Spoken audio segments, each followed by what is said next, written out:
Ehi, faccio questo breve video per farvi vedere la mia ultima creazione. Ho ripreso a giocare un po' in survival e ho deciso di fare una stazione gigante. L'ho ovviamente attaccata ad un asteroide così che non voli via nello spazio, come già era prima peraltro. E potete notare la quantità di pannelli solari che ho messo, in modo che sia indipendente da uranio e altre problematiche legate all'energia, tipo rifornire l'uranio eccetera eccetera. Questo è il pannello questo è il pannello che mi fa il recap dell'energia. Adesso stanno producendo 5 megawatt, che sono pochi, ma perché il sole non è in una posizione ottimale, e ho già immagazzinato 101 megawattora e può immagazzinarne fino a 252. Ho messo giusto un filino di batterie, tutte queste qua, più tutte quelle di qua. In più ne ho messe anche un po' di scorta all'interno dell'asteroide perché mi sembrava un'idea divertente. Eccole, un altro po' di batterie. Ma a cosa mi serve questa stazione? Mi serve perché quando io vado in giro con la mia mining ship, che ormai è diventata una nave da mining a tutti gli effetti, e raccoglie veramente un sacco di risorse, quindi ho preparato questo sistema simpatico che consiste in 16 refinery con 4 moduli luna. Le ho fatte tutte con 2 efficiency e effectiveness e 2 productivity. Poi ho fatto anche un po' di assembler nel caso in cui dovessi produrre tante cose, e poi ho messo 4 large cargo che vanno in questa. Per ora li ho fatti semplicemente senza nessun filtro, quindi prima si riempie tutto questo, poi quello eccetera. Vedete che ho già una discreta quantità di risorse, 5.000 tonnellate di ferro e tante altre cose, e vi spiego un po' come funziona, ovvero come si fa a creare un sistema automatico come questo. Intanto vi serve l'input, ovvero il connector che preleva tutte le risorse dalla nave minatrice. Ho fatto 2 connector diversi così ci posso attaccare 2 navi. Vedete che fino a là, da là fino a qui non è attaccata nulla, qui ancora non è attaccata nulla. Questo tubo va qui senza collegarsi a questi conveyor, ma collegandosi a questo, che è collegato a un altro conveyor e ai cargo. Quindi tutto quello che io scarico dalla nave si ferma prima di questi filtri. I sorter, ne ho messi 4. Ora prima vi faccio vedere come sono messi, poi vi faccio vedere come li ho settati. Insomma, ce n'è sia dall'uscita dei cargo che dall'entrata della nave. Deve per forza di cose passare da qui e poi da qui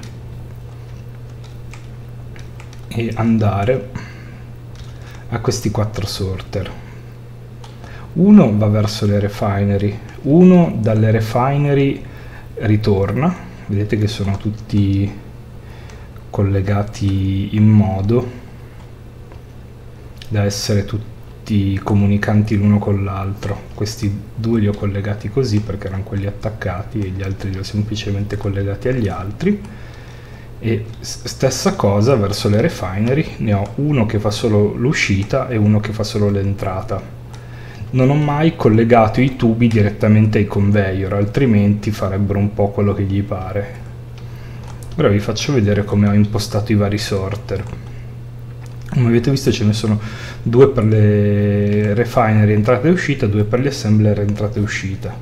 Se vado qui e scrivo sorter, cioè from assembler, from refiner, to assembler e to refinery. Allora iniziamo da to refinery. Ho messo una whitelist, qui c'è i gruppi predefiniti, tutti gli ore vanno verso le refinery, e dalle refinery tornano indietro tutti i lingotti.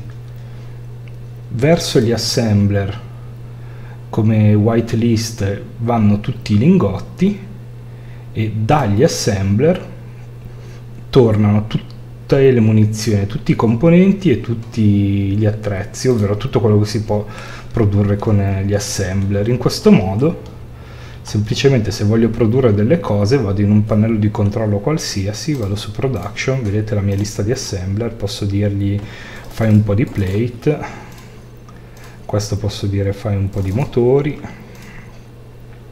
Ci metto un attimo a partire perché deve richiedere le risorse ai cargo, comunque gliele danno e iniziano le produzioni. Il 2 sta producendo in contemporanea, posso farli lavorare tutti insieme e tutto quello che producono torna automaticamente nel cargo. Vedete 2130, 2150, è tutto automatizzato. Se io prendo delle risorse tipo dell'iron ore e lo butto dentro questo cargo qui, o anzi dentro qualsiasi cargo, e lo posso fare tramite il connector, semplicemente prendo dalla nave e trascino qui dentro, anzi a volte quasi sempre lo fa in automatico perché prende direttamente le risorse anche dagli inventari della nave e vengono tutti distribuiti nelle 16 raffinerie che sono tutte accese, per cui dovessi minare anche 5.000 tonnellate di ferro verrebbero processate abbastanza velocemente e soprattutto automaticamente da tutte e 16 queste refinery. In genere se arrivo ad avere tutte le batterie cariche può andare avanti ore e ore a raffinare. Comunque ore e ore di raffinamento significa che fa fuori veramente migliaia e migliaia di tonnellate di ore, quindi direi che più o meno è un metodo per avere risorse quasi infinite, anche se siamo in survival. Vedete qui che ho già fatto molto male a questo asteroide che prima era grosso il doppio e mi sono procurato una quantità infinita di iron e di tante altre cose. Qui vi faccio vedere la preview della nuova nave che sto iniziando a costruire. Ho deciso di farla più piccola, insomma una roba tranquilla, anche perché questo sarà tipo la parte iniziale del muso, quindi insomma avrò da divertirmi. Sì, quindi capite anche per quale motivo mi serve così tanto ferro. Certo, potrei farla in creative, ma dove sta il divertimento se non si fanno le cose in survival? Calcolate che a fare tutta sta roba ci avrò messo 5-6 ore, non è che sono diventato pazzo. Comunque è una bella quantità di lavoro. Il video lo chiudo qui, tenete d'occhio il canale, magari esce qualcos'altro che vi interessa. E ciao a tutti.